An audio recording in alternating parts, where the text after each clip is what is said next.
The afternoon rush was in full swing at Consolidated Trust Bank. Sergeant Major Thomas Ashton, a man who had fought in wars and carried the weight of decades on his shoulders, stood quietly at the teller's window. In his hand was a U.S. Treasury check, the payment he'd waited years to receive, meant to fix his broken roof and visit the family he hadn't seen in too long. But when he placed the check on the counter, the young teller's eyes narrowed with suspicion. "This check doesn't look right," she said coldly. "I can't accept it." Thomas's calm cracked, but he held his ground. "This is a valid Treasury check from the Department of Veterans Affairs. My name is on it, and here's my ID." Her response stunned him without hesitation. She fed the check into the shredder. The machine whirred, devouring years of his sacrifice and hope. Shock froze Thomas's voice around him. Whispers grew. The teller's blind obedience to protocol had just destroyed a veteran's lifeline. Seconds later, the bank doors burst open. A stern woman flanked by agents entered, a figure of authority who didn't tolerate injustice.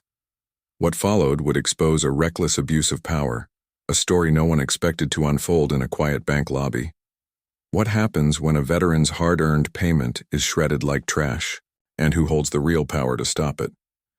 If you believe in standing up for those who served, hit like and subscribe now, because this is a fight you don't want to miss. Real Life Stories New brings you truth, justice, and stories that demand to be heard. The shrill sound of the shredder still echoed in Thomas Ashton's ears as the last bits of his Treasury check disappeared into oblivion.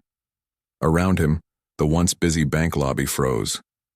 The hum of the midday crowd faded to a stunned silence. Thomas stood motionless, the weight of disbelief pressing down on his chest. His hands trembled slightly as he looked toward Jessica, the young teller, whose eyes betrayed no remorse, only a rigid certainty that she had done what was required. "Do you realize what you just destroyed?" Thomas asked, voice barely steady. "That check was my lifeline." Jessica shrugged, her tone flat and rehearsed. "Bank policy. Suspicious instruments get shredded. I followed protocol." His mind raced. Years of military service, countless missions, every detail logged with precision. Yet here, in a place meant to safeguard people's money, the most basic respect had been shattered along with his check. He swallowed hard, his voice growing firmer. "You didn't follow the full protocol. You didn't even call for verification." Jessica's expression hardened. "I don't need to explain myself." Before the tension could escalate further, the bank manager, Mr. Henderson, stepped out of his office, eyes narrowing as he took in the scene. "Jessica, what is going on here?" His voice was calm but carried an edge. Jessica repeated her explanation. Her words rehearsed as if reading from a script. The check had irregular routing numbers and unusual paper stock. "I ran it through the UV light and typed the details in, but there were too many red flags. I shredded it before it could be processed further." Henderson nodded slowly, seemingly accepting her justification. "We have to protect the bank and our customers from fraud." Thomas's frustration boiled over. Protect the bank by destroying a government-issued Treasury check. This is a disability compensation check issued by the Department of Veterans Affairs. I am the payee. My ID is right here. He thrust his VA identification and driver's license toward them. The manager glanced briefly at the IDs but quickly averted his gaze. "Sir, I understand your frustration, but you need to follow the dispute process. We can't accept this check without proper verification." That was when whispers started to ripple through the waiting customers. Some shook their heads in disbelief. Others pulled out their phones, silently recording the interaction. Thomas backed away slowly, his dignity bruised, but his resolve hardening. "No," he said quietly. "This isn't over." Outside the bank, Thomas sat on a cold bench, the afternoon sun burning his back. His hands gripped his phone tightly as he scrolled to a number he had saved long ago. An emergency contact, a connection forged in years of service and trust. His fingers hovered, then pressed dial. The line clicked open on the first ring. "Office of the Undersecretary for Domestic Finance," a calm voice answered. "This is Sergeant Major Thomas Ashton, retired. I need to speak with Undersecretary Harrison, immediately." It concerns the unlawful destruction of a U.S. Treasury check by a commercial bank. It's urgent." There was a pause. Then a warm but authoritative voice broke through. "Tom, what's going on?" Thomas explained, detailing every moment. The teller's suspicion, the refusal to verify, the shredder that destroyed what was rightfully his. Undersecretary Harrison listened, his breaths sharp and measured. When Thomas finished, silence filled the line for a heartbeat before Harrison spoke, voice low and fierce. "She shredded it. A treasury check. That's not just incompetence, that's a federal offense." "Sir, I'm just outside the bank," Thomas replied. "I haven't moved. Stay put. I'm calling in favors. Expect action fast."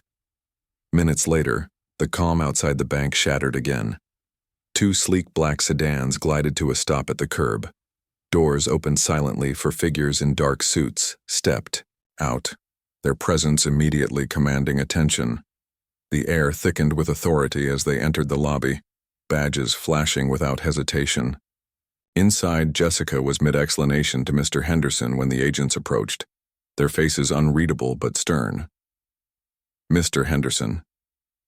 "Miss Miller," the lead agent said, her voice cutting through the tension. "I am Special Agent Davies with the Office of the Comptroller of the Currency, Federal Audit Division. This is Special Agent Marcus from the Treasury Office of Inspector General. We are conducting an emergency audit of this branch regarding compliance with federal regulations on U.S. Treasury instruments.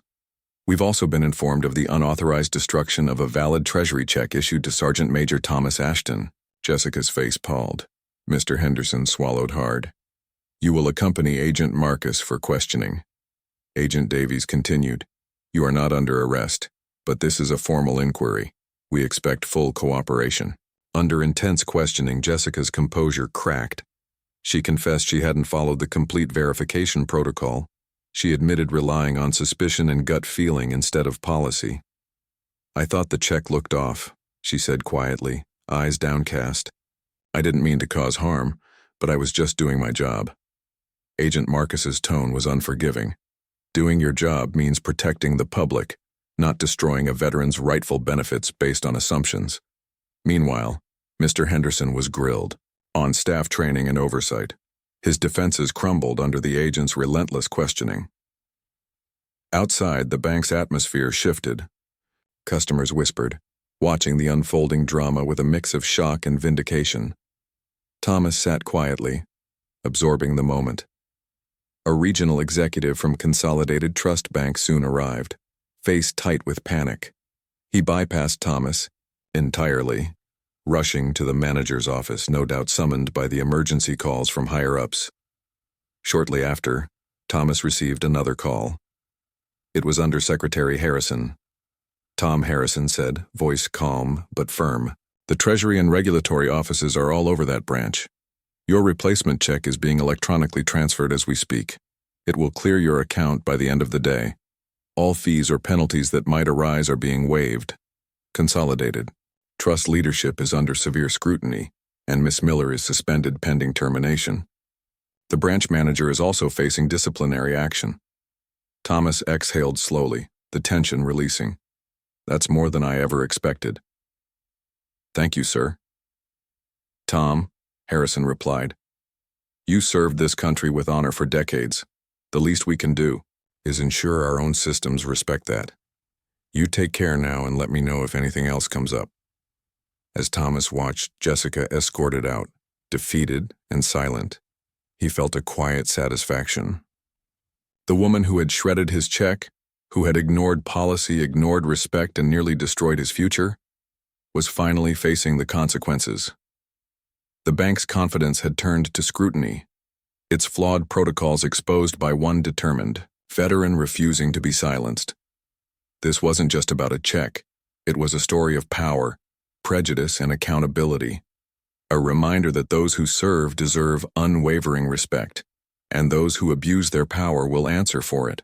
Because when you destroy a veteran's lifeline, you don't just shred paper. You shred your own credibility, and justice finds a way. Thomas sat quietly on the bench, watching the last of the agents leave the bank. The heavy weight he'd carried for so long, the frustration, the doubt, the endless waiting, felt lighter now.